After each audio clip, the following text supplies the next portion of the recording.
So on this episode of the Soldier's Tales series, I haven't done one of these videos in a little while, but this is a crazy story. Now, bear with me a little bit because it's going to require a little bit of setup to fully tell this story. But anyway, when I joined the Army in 1989. I joined the Army and I was a light wheel vehicle mechanic, 63 Bravo. My first duty station was Herzl base in Germany.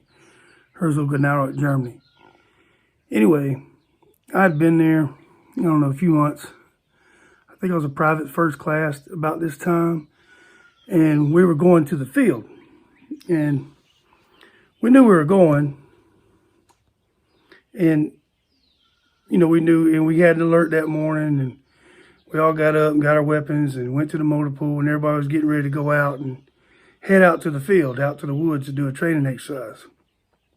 Well, for whatever reason, this particular morning, we didn't go straight out with the unit. They left me and a couple other mechanics back to work on something. Some Humvees in the motor pool. And they were going to come back and get us and take us out to the field. Anyway, we're in there working.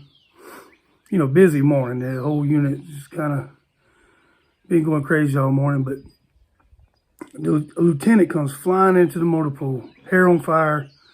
Hey, I need a mechanic. We've got a track vehicle downtown Herzl, and they're, see, the thing is, when Americans do training exercise over there, they do these maneuver rights. They have to let the government know, you know, every road we're going to use and when we're going to be there and all that kind of thing. Well, this 577 track vehicle was broke down in Herzl, in downtown. And we didn't have maneuver rights to be going there. So we were on roads we weren't supposed to be on. And the track was broke down.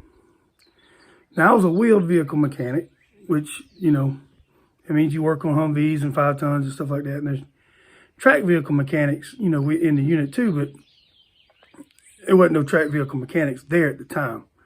There was just this lieutenant coming to get a mechanic. So I had worked a little bit with the track mechanic when he had to work late one night to fix something, so I kind of stayed. I didn't know much about this equipment at all, but I knew more than the other 2 mechanics that were with me at the time. And they were like, hey, man, you know more than we do. So the lieutenant basically ordered me, you're going. So I jump in the truck, coveralls on, and they go barreling downtown. And we get down there, and this is the crazy part. I'm young. I'm 19 years old. And we get there, and the colonel's there, sergeant major's there. There's all these people there, because, you know, we're not supposed to be there. So this is kind of a little bit of a political thing. And everybody is waiting on me. And you should have heard when we got there, people were like, oh, thank God the mechanic's here.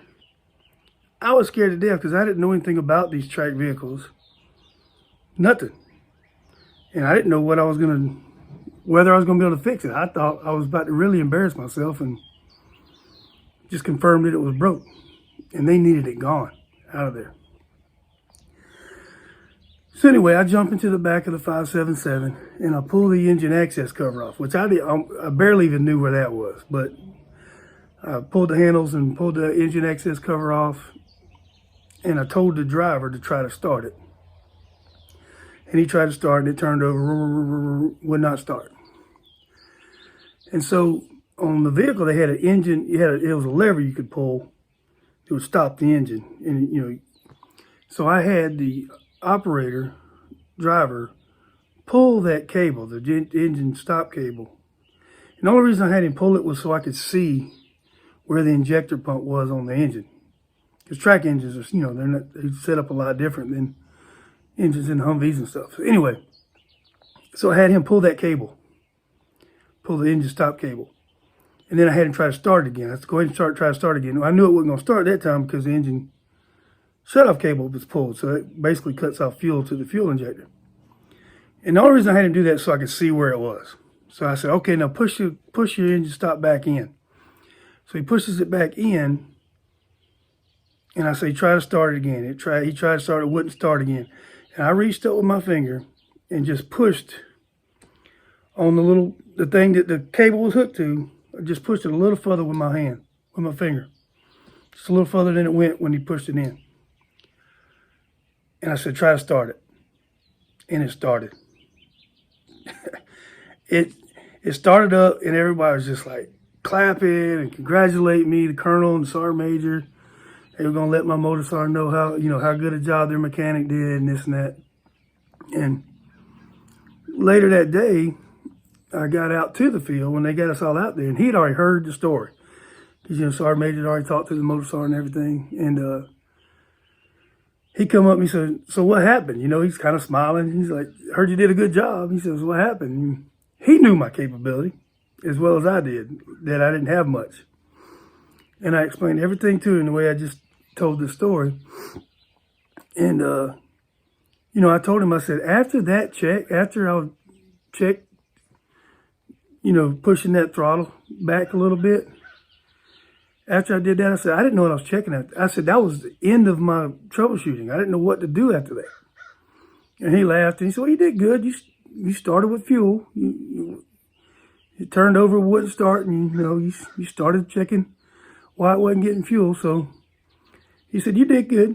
You did good. But I feel like I got lucky. But the amount of pressure that was on this 19-year-old private first class me, like I said, with the colonel and the sergeant major, that was a big deal to me at the time. Later on in life, I was advising colonels and stuff. But at that time, it was a big deal to even be in the presence of the colonel. But it went well. It's a great story, actually, because everybody's like talking how good a mechanic I was, and I really didn't do nothing. It was just a simple little thing. And I did not know what I was doing next. But anyway, that's a soldier story, soldier tale. It's a true story, 100% true. I didn't embellish anything on this. Make sure, if you got some stories like this, tell them, and that's what this series is going to be about. I'm going to be telling some of these stories. And if you like, share, subscribe, go ahead and hit that subscribe. We're trying to get the channel up. So if you've seen a couple videos, go ahead and subscribe. And if this is your first time here, check out some other videos. And if you like them, subscribe. Make sure you like and share them as well. And remember, freedom most definitely isn't free. Thanks for watching.